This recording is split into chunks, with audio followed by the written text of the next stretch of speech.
Qual é a sua? Então, eu venho da Polícia Federal. O meu pai, ele é militar.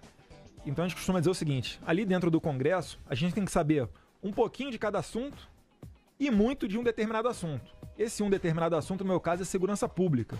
Ou você acha que a lei tem que ser Congresso... dura, tem que ser aquilo lá e acabou? O cara tem que ser, o cara tem que ter medo do Estado, o Estado tem que ser forte, a polícia tem que ser forte, você tem que sair na rua e ter medo da polícia, medo da insígnia. Não. Eu acho que o criminoso sim tem que ter medo da lei. O cidadão não, de forma nenhuma. Eduardo, por que você é contra casamento gay? Não é o Eduardo, é a Constituição.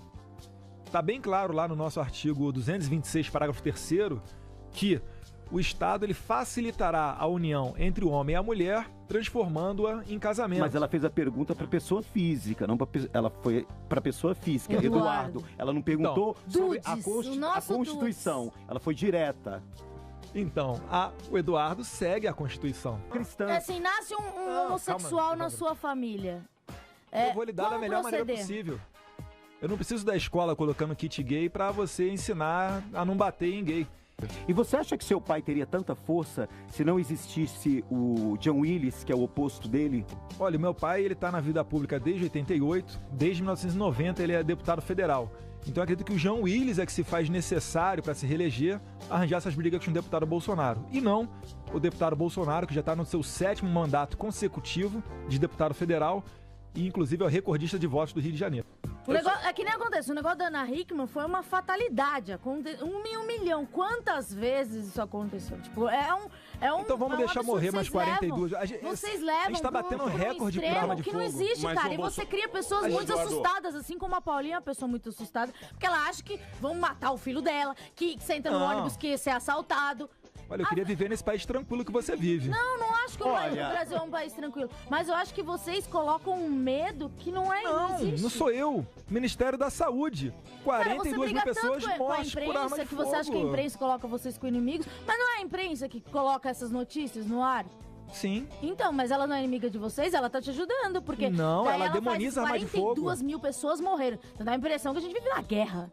Mas não vivemos? A gente vive mais do que... A gente mata mais aqui do que guerra do Kosovo, guerra do Iraque. É óbvio que a gente vive na guerra, só não é declarada. Você acha que eu tenho condições de andar armada? Se você não tiver, é só você não comprar uma arma de fogo. Você acha que eu vou confiar... É só você não comprar. Eu vou sentar do seu lado sabendo que você tá armado. Agora você vai querer tirar o meu direito. Armado, eu posso ir embora? Nós estamos vivendo tempos de direitos humanos. Tempos em que um policial, ele não trabalha porque ele tem medo de apertar o gatilho e responder um processo. E se ele não apertar o gatilho, ele vai pro cemitério, provavelmente. Então esses são os tempos que a gente vive. São tempos de recorde de homicídio por arma de fogo, recorde de homicídio por acidente de carro. Enfim, tempos em que os direitos humanos está vigorando o nosso país. A minha proposta é, vamos mudar, vamos flexibilizar, vamos reduzir pelo menos para 16 anos de idade, para crimes hediondos. Por mim, reduziria para tudo. Eu sou fã do Rodolfo Giuliani, é a política do tolerância zero. É do furto até o latrocínio. Eu não vou esperar aquele menor que furta 10 vezes ter a oportunidade de pegar uma arma de fogo para passar pro roubo, para depois pro latrocínio. Tem que colocar ele logo um castigo ali para ele tomar, ver se ele toma um rumo na vida. Em 2018, seu pai pretende ser candidato a presidência da República? Com o apoio da Amanda aqui, que ela acabou de declarar, sim. Se o STF não tornar no inelegível nesse processo que eu entendo como, no mínimo, bizarro, né, com relação à Maria do Rosário, se o STF não condená-lo, sim, ele será candidato, pretende, né, ser candidato em 2018. E caso ele não seja candidato, caso aconteça do STF barrá-lo, quem você apoiaria? Olha, eu já sei quem eu não apoiaria. Quem? Marina Silva, Lula, se não tiver preso, né, mas eu acredito que até lá ele estará preso. Candidatos de esquerda, se vier alguém do PCdoB também não, PSOL também não. A gente, na verdade, na política, a gente nem sempre tem aquilo que a gente quer. Então a gente Nunca a gente tem aquilo que a gente quer. A gente vota no menos pior, faz uma exclusão. Eu sou muito fã do senador Ronaldo Caiado. Se meu pai for condenado, eu já vou lá no ouvido dele lá falar pra ele ser candidato. Ou então, atender aos apelos do pessoal que gosta do bolsomito, né? Lançar o deputado estadual Flávio Bolsonaro, que é o meu irmão, lançá-lo candidato à presidência. Você acha que eles não fizeram nada assim de positivo ou você vê alguma coisa positiva nesse governo? Não, eles podem ter feito coisas positivas, assim. Por exemplo, Minha Casa Minha Vida eu acho um bom projeto, por exemplo. Não é só assentar o pau. Mas, de fato, 95% eu vou bater de frente com eles ali. Por exemplo, nunca nomearam um ministro da Defesa que seja um militar. A pessoa que toma conta das 3 forças nunca foi alguém que veio das 3 forças. Então isso aí é um absurdo. Ministro da Justiça. Sempre tivemos ministros da Justiça de posição desarmamentista. Ou então de posição contra a redução da maioridade penal. Então é o que eu disse. Eu acho que a gente tem que experimentar alguma coisa diferente. E porque do jeito que tá, a gente bate recorde em cima de recorde, não só na questão da violência, mas agora na questão econômica, recorde em cima de recorde negativo. E você é a favor da pena de morte no Brasil? Que não. Eu gostaria muito mais, Evandro, que a gente tivesse aqui uma prisão perpétua com trabalhos forçados. Aqui no Brasil, você colocar essa ideia de que bandido é bandido e você não ser tão inflexível assim no negócio... Mas é que, Emílio, a gente tem um comportamento de cordeiro. O cara vem, faz o que ele quiser, e a gente dá chance pra ele continuar fazendo aquilo. Meu Deus do céu, a gente não pode reclamar, então, da violência que a gente tem, tá? Por exemplo, eu ando armado. Eu não tenho uma vontade incontrolável de roubar e fazer dinheiro fácil. Eu não faço roubos, etc., porque eu sei que foi errado. Minha mãe me ensinou isso daí. Eu queria saber o que você acha num jogo do Corinthians contra o São Paulo. Se todo mundo vai armado, o que acontece lá dentro? Ali, quem apertar o gatilho vai responder, vai acabar com a sua vida, vai responder pelos seus atos. É isso que eu acho. Assim como a gente não tem proibidas as armas de fogo são proibidas de você entrar nos estádios e, eventualmente, em guerras de torcida, eles acabam se matando do mesmo jeito. A gente teve algo que aconteceu aqui de uma criança de 10, 11 anos. 10 anos. Dirigindo um automóvel e parece que essa história não ficou muito bem contada, inclusive estão ainda O que você acha? O que você acha disso aí? Eu acho que se o policial não tivesse freado esse menor de 10 anos, esse menor teria ocasionado um mal maior ainda para toda a sociedade. Então, meus parabéns ao policial, uma atitude corajosa que revidou a uma injusta agressão que ele estava sofrendo. Com certeza o policial não queria nem saber se ali era uma criança de 10 anos ou de 30, 40 anos. Provavelmente ele nem viu quem Não, com certeza não. Tomou essa repercussão por ser uma criança de 10 anos de idade. Na minha opinião, uma criança criminosa. Fazer o quê? O outro que escolheu não atirar na polícia está vivo.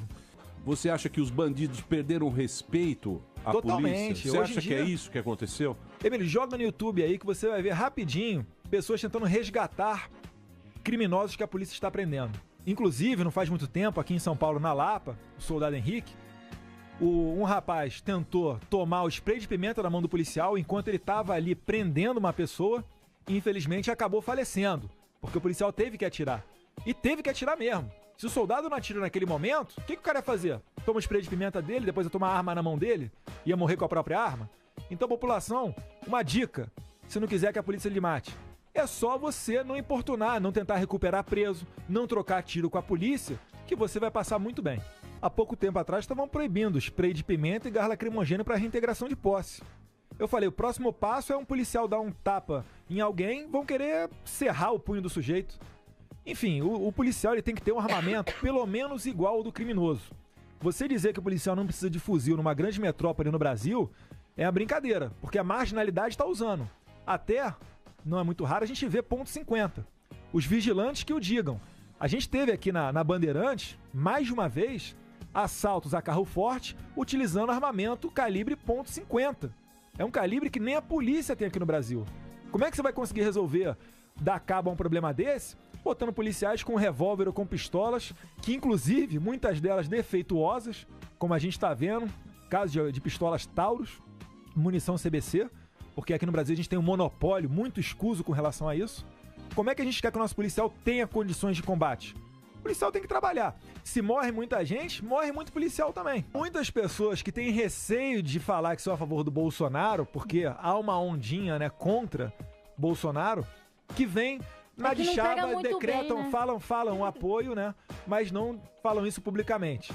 Enfim, mas temos sim, com certeza, muito apoio e não é graças à Lei Rouanet. É graças às nossas ideias, à nossa briga dentro do Congresso Nacional e ao nosso histórico de não estar envolvido em Lava Jato, em Mensalão, em Petrolão e nada disso.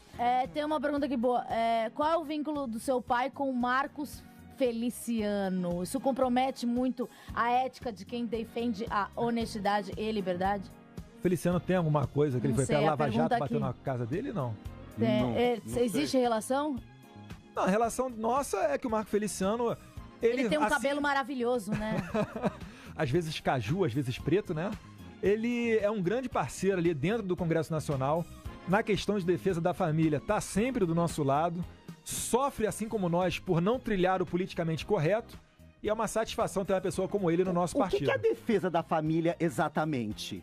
É a não inversão de valores, hein? Obrigado aí por você ter vindo. Valeu. Eduardo Bolsonaro aqui no Pânico na Jovem Pan. Uma arma de fogo para passar pro roubo, para depois pro latrocínio. Tem que colocar ele logo um castigo ali para ele tomar, ver se ele toma um rumo na vida. Em 2018, seu pai pretende ser candidato a presidência da República? Com o apoio da Amanda aqui, que ela acabou de declarar, sim. Se o STF não torná-lo inelegível nesse processo que eu entendo como, no mínimo, bizarro, né, com relação à Maria do Rosário, se o STF não condená-lo, sim, ele será candidato, pretende, né, ser candidato em 2018. E caso ele não seja candidato, caso aconteça do STF barrá-lo, quem você apoiaria? Olha, eu já sei quem eu não apoiaria. Quem?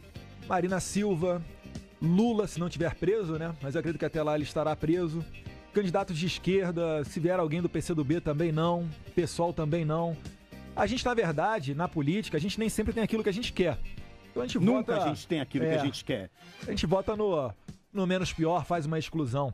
Eu sou muito fã do senador Ronaldo Caiado. Se meu pai for condenado, eu já vou lá no ouvido dele lá falar pra ele ser candidato.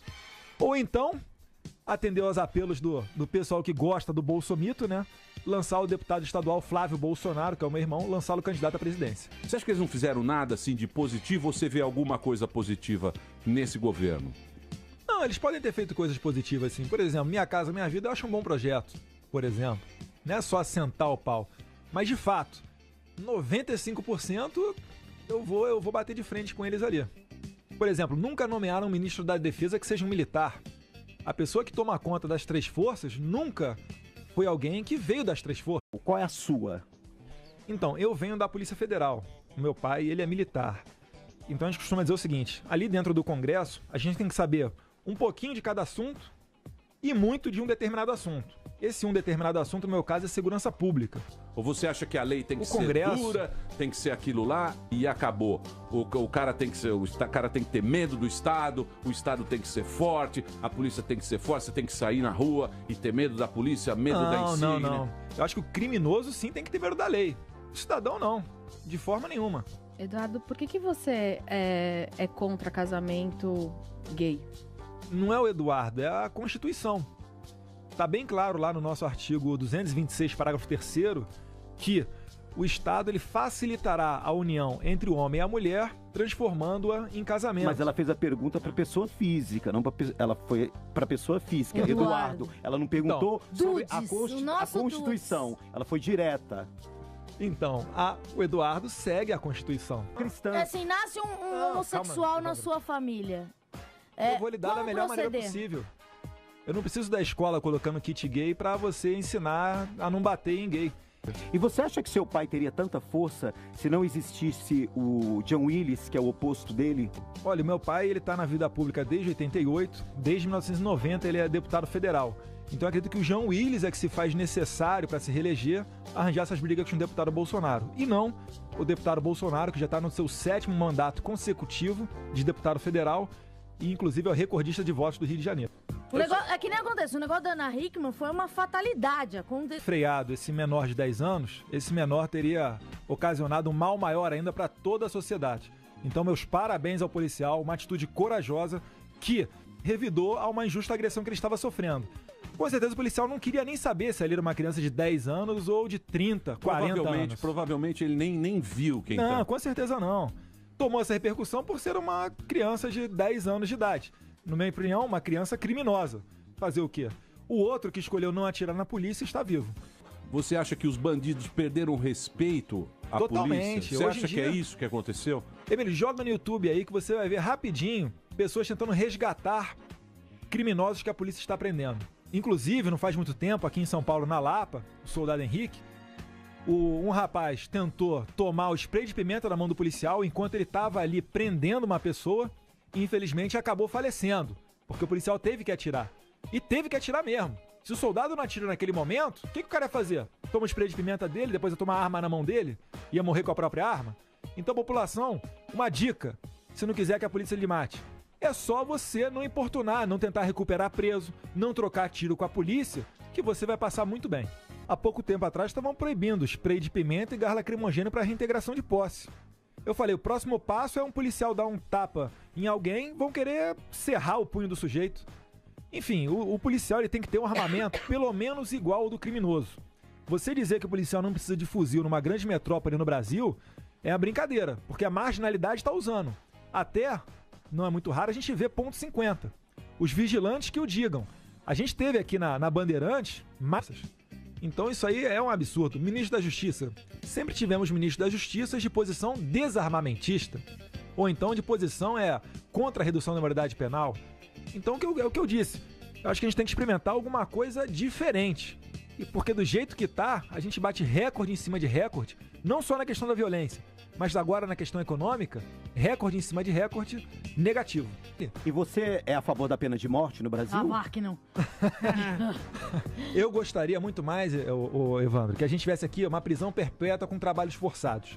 Aqui no Brasil, você colocar essa ideia de que bandido é bandido e você não ser tão inflexível assim no negócio... Mas é que, Emílio, a gente tem um comportamento de cordeiro. O cara vem, faz o que ele quiser, e a gente dá chance pra ele continuar fazendo aquilo. Meu Deus do céu, a gente não pode reclamar, então, da violência que a gente tem, tá? Por exemplo, eu ando armado. Eu não tenho uma vontade incontrolável de roubar e fazer dinheiro fácil. Eu não faço roubos, etc., porque eu sei que foi errado. Minha mãe me ensinou isso daí. Eu queria saber o que você acha num jogo do Corinthians contra o São Paulo. Se todo mundo vai armado, o que acontece lá dentro? Ali, quem apertar o gatilho vai responder, vai acabar com a sua vida, vai responder pelos seus atos. É isso que eu acho. Assim como a gente não tem proibidas as armas de fogo são proibidas de você entrar nos estádios e, eventualmente, em guerras de torcida, eles acabam se matando do mesmo jeito. A gente teve algo que aconteceu aqui de uma criança de 10, 11 anos. 10 anos. Dirigindo o automóvel e parece que essa história não ficou muito bem contada, inclusive estão ainda O que você acha? O que você acha disso aí? Eu acho que se o policial não tivesse... Um milhão. Quantas vezes isso aconteceu? Tipo, Então vamos deixar morrer mais 42. Vocês levam. A gente tá batendo recorde por arma de que fogo. não existe, Mas, cara. E você cria pessoas muito assustadas, assim como a Paulinha é uma pessoa muito assustada, porque ela acha que vão matar o filho dela, que senta no ônibus, que ia ser assaltado. Olha, eu queria viver nesse país tranquilo que você vive. Não acho que o Brasil é um país tranquilo. Mas eu acho que vocês colocam um medo que não existe. Não sou eu. Ministério da Saúde. 42 mil pessoas mortas por arma de fogo. Você acha que a imprensa coloca vocês com inimigos? Mas não é a imprensa que coloca essas notícias no ar? Sim. Então, mas ela não é inimiga de vocês, ela tá te ajudando, porque... Não, ela demoniza a arma de fogo. 42 mil pessoas morreram. Então dá a impressão que a gente vive na guerra. Mas não vivemos? A gente vive mais do que... A gente mata mais aqui do que guerra do Kosovo, guerra do Iraque. É óbvio que a gente vive na guerra, só não é declarada. Você acha que eu tenho condições de andar armada? Se você não tiver, é só você não comprar uma arma de fogo. Você acha que eu vou confiar... É só você não comprar. Eu vou sentar do seu lado sabendo que você tá armado. Agora você vai querer tirar o meu direito. Armado, eu posso ir embora? Nós estamos vivendo tempos de direitos humanos. Tempos em que um policial ele não trabalha porque ele tem medo de apertar o gatilho e responder um processo. E se ele não apertar o gatilho, ele vai pro cemitério, provavelmente. Então esses são os tempos que a gente vive. São tempos de recorde de homicídio por arma de fogo, recorde de homicídio por acidente de carro. Enfim, tempos em que os direitos humanos está vigorando o nosso país. A minha proposta é, vamos mudar? Vamos flexibilizar? Vamos reduzir pelo menos para 16 anos de idade, para crimes hediondos? Por mim, reduziria para tudo. Eu sou fã do Rodolfo Giuliani, é a política do tolerância zero. É do furto até o latrocínio. Eu não vou esperar aquele menor que furta 10 vezes ter a oportunidade de pegar